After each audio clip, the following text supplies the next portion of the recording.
বন্ধুরা, আমি সকলের উদ্দেশ্য নিয়ে একটা কথা বলতে চাই।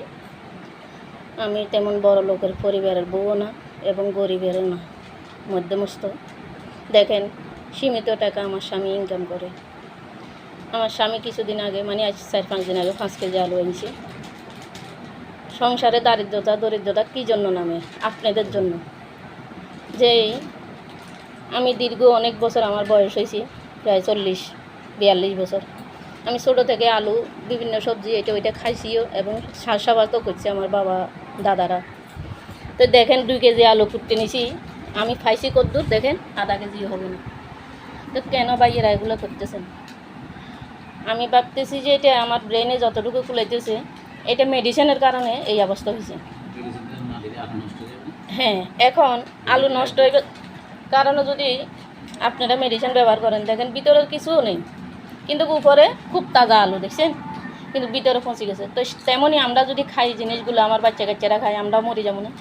তা আমি হয়তো আপনার বোন হইতে পারি, আপনার খালা হইতে পারি, আপনার কিছু না কিছু তো হইতে পারি।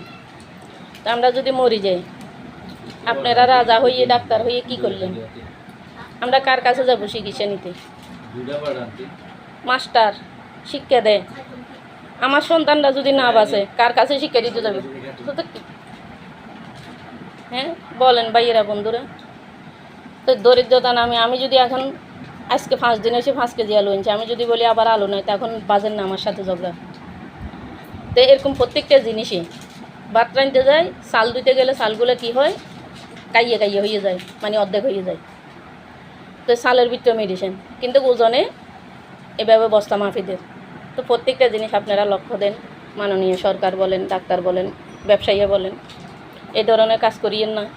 বেশি লাভ করতেন গেলে লস হবে। আমরা যদি না বাঁচি, আপনারা কার জন্য বাঁচবেন? কার জন্য টাকা পয়সা জমাই জাতি করে সরকার হবেন, ডাক্তার হবেন, মাস্টার হবেন? যদি আমার সন্তানেরা, আমরা এরকম সবাই যদি না বাঁচি, এভাবে খেটে খেটে আমরা দেখা যায় 10 বছর, 12 বছর, 20 বছরে মারা যাব।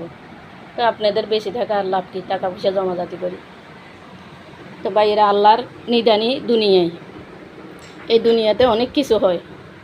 তো প্রত্যেকটা জিনিস আপনারা এই ধরনের মেডিসিন ব্যবহার করি মানুষের খাওয়াইতে গেলে মানুষ তো খেতে পারে না, উপরে তাজা থাকে, ভিতরে নষ্ট হয়ে যায়। আর এই জিনিসগুলো খাইতে গেলে মানুষের রোগ প্রতিরোধ বেড়ে যায়, রোগ প্রতিরোধ বেড়ে যায়।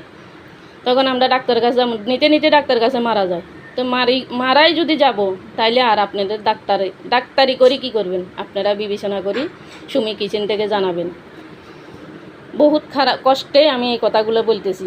অনেক দিন আমি এরকম সবজি কাটতে যাই, মাছ কাটতে যাই, সব কিছু পচা, ভিতরে মানে নষ্ট, উপরে দেখি খুব সুন্দর তাজা মাছ লড়তেছে, জীবিত আছে। তো আমরা মানুষও জীবিত আছি খেয়ে খেয়ে, কিন্তু ভিতরে আমাদের শরীরে বল শক্তি নেই, ইনকাম করতে পারিনি, রোজগার করতে পারিনি, অসুস্থ হয়ে পড়ে থাকি।